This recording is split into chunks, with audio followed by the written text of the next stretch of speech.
Eu acho que em relação a essa questão da emergência climática, cada dia a gente tem tido mais contato direto com esses eventos extremos, né? No fim do ano passado, a região sul e o extremo sul aqui do estado tiveram volumes de chuva que nunca foram registrados e que causaram, assim, uma destruição gigantesca. Aí isso também tem a ver com toda a questão relacionada ao desenvolvimento, à desigualdade, ao próprio racismo ambiental, porque as pessoas mais afetadas por isso são aquelas que moram em condições mais precárias. Num estado como a Bahia, obviamente que isso vai coincidir com a população negra, e se a gente fizer um recorte de gênero, né, nós temos muito mais mulheres que são afetadas por isso, são chefes de família. Então, de fato, essa questão ambiental, a questão climática, ela está deixando de ser, para muita gente, uma coisa abstrata, uma coisa lá na frente, uma coisa que é o futuro que vai ser lá no futuro, para ser alguma coisa muito concreta, né? E a Bahia não foi um caso isolado, praticamente junto ou logo depois teve, né, também os eventos em Petrópolis, e então, na verdade, isso está se tornando mais constante, né? Eu acho que já não dá mais para contestar que nós não estamos, de fato, num momento de emergência climática. Que as questões ambientais, elas estão hoje pautando ou sendo responsáveis por eventos extremamente importantes, né? Então, muitas vezes a pessoa fala, poxa, por que o mundo está preocupado com desmatamento ou fogo na Amazônia, no Pantanal? Porque, basicamente, não é um efeito que ele vai ficar restrito a quem mora ali naquela região. Então, a humanidade como um todo vai sofrer os efeitos disso. Em relação à questão do trabalho, é uma questão mais delicada, porque se a gente for pensar numa transição para uma forma, digamos, mais sustentável, ambientalmente responsável, né?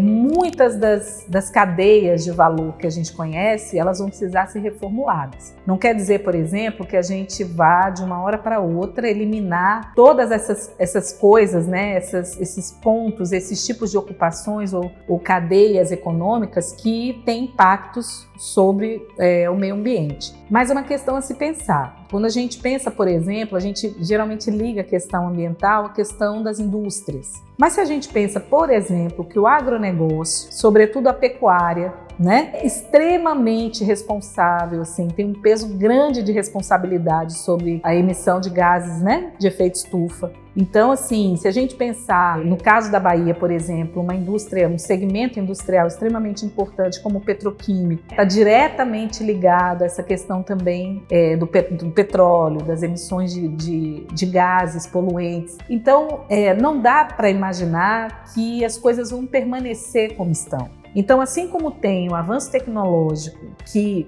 causa modificações, transformações no mundo do trabalho, a questão ambiental também vai trazer. E eu sou mais otimista em relação à questão ambiental nas transformações até do que da própria tecnologia.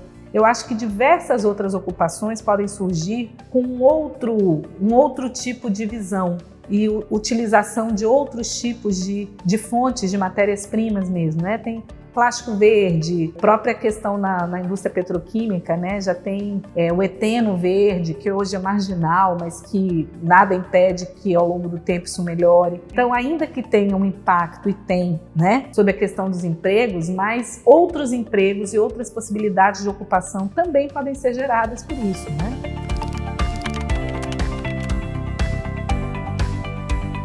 As mulheres tradicionalmente têm muito mais dificuldade de inserção no mercado de trabalho, sobretudo naquele mais protegido, né, os postos menos precários, com melhor remuneração. Nós estamos muito representadas dentre os desocupados, né? Se a gente pegar a taxa de desemprego e dividir, nós temos 2/3 de mulheres no desemprego em relação aos homens. De todos os desocupados ou desempregados, a gente vai ter que 2/3 são mulheres. As mulheres também, a cada dia, assumem de forma mais solitária, as responsabilidades familiares. Então, as chefes de domicílio. E, basicamente, quando a gente faz essa ligação entre a precariedade que elas encontram no mundo do trabalho e essa coisa da responsabilidade pela família, a gente vai ver que as mulheres estão muito mais sujeitas à miséria, viver em condições, né, mais precárias, o que chamam de aglomerações subnormais, que basicamente são, né, as favelas, as moradias mais precárias. E isso aí, morando nesses lugares e tendo esse tipo de vida, as mulheres estão muito mais sujeitas a esses eventos extremos, né? Então, se você vai ter uma chuva torrencial, um volume gigantesco de chuva caindo num curto período de tempo, como aconteceu, quem mora pior vai ser mais afetado. E como as mulheres, na sua grande maioria, né, estão nessa condição, então a gente tem um impacto maior sobre nós, né?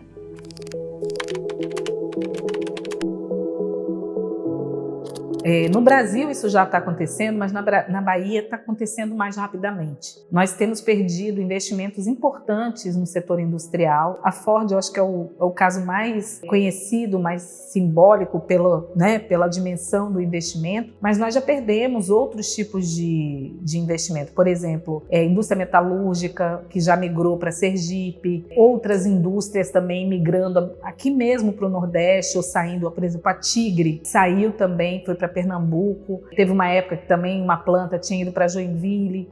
Então, nós temos diversos investimentos industriais saindo do estado. E não dá para falar disso sem mencionar os desinvestimentos da Petrobras. A Petrobras nasceu na Bahia, né? A primeira refinaria, o primeiro poço de petróleo, tudo foi aqui. E agora, com as decisões tomadas, né, pela gestão da empresa, de focar seus investimentos no Sudeste, sobretudo a partir do pré-sal, a saída, né, ainda que, digamos assim, mas você privatizou a refinaria, mas ela está lá. Mas assim, é muito diferente a apropriação do lucro, do resultado dessa atividade, quando é uma empresa privada e quando é uma empresa estatal, sobretudo quando tem um compromisso com o desenvolvimento. Então, por exemplo, a indústria petroquímica, basicamente, ela se localiza onde você tem petróleo e onde você tem refinaria, porque você precisa utilizar exatamente, a maioria das vezes, a nafta, né, como matéria-prima. Então, quando você tem desinvestimentos tão pesados, isso acaba também desestruturando todo esse setor industrial, sobretudo porque a maior parte, né, das nossas indústrias, sobretudo na região metropolitana, é petroquímica, né? Nós temos esse polo petroquímico desde 78, a gente já estava chamando felizinhos, né, de polo industrial por conta da Ford. A Ford foi embora, volta a ser um polo majoritariamente petroquímico.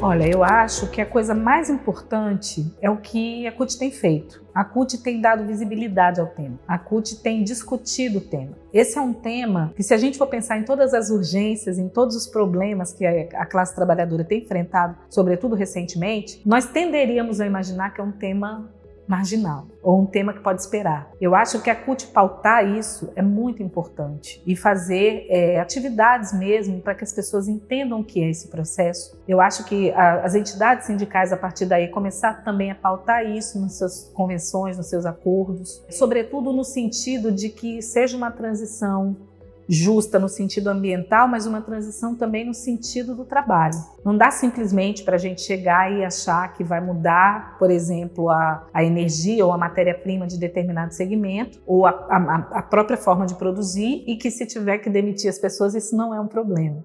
Então, acho que tem que andar junto as duas coisas. Eu diria assim, primeiro, não dá para esperar para tratar o tema. Então, nesse ponto, acho que é começar a discutir. Segundo, esse tema pautado, pensar nas possibilidades de fazer uma transição no trabalho, nas diversas cadeias, nas diversas ocupações. Eu acho que a formação é o principal no início, porque não é um tema corriqueiro, não é um tema que todo mundo conhece. Então, primeiro, as pessoas entenderem. Segundo, eu acho que é um chamamento ao despertar para essa questão da emergência climática. Quando a gente fala de emergência climática, a gente não está falando só porque vai chover, vai desabar. As vidas, o trabalho, né? Quando você tem, por exemplo, eu me lembro que teve um momento, aqui mesmo no sul da Bahia, né, um resort foi arrasado. Então, o que acontece com as pessoas que trabalhavam ali? Porque é um investimento que vai precisar ser todo refeito. Então, tem as vidas, que eu acho que é o principal, mas tem também toda essa questão do que esse impacto vai causar no emprego mesmo, no trabalho.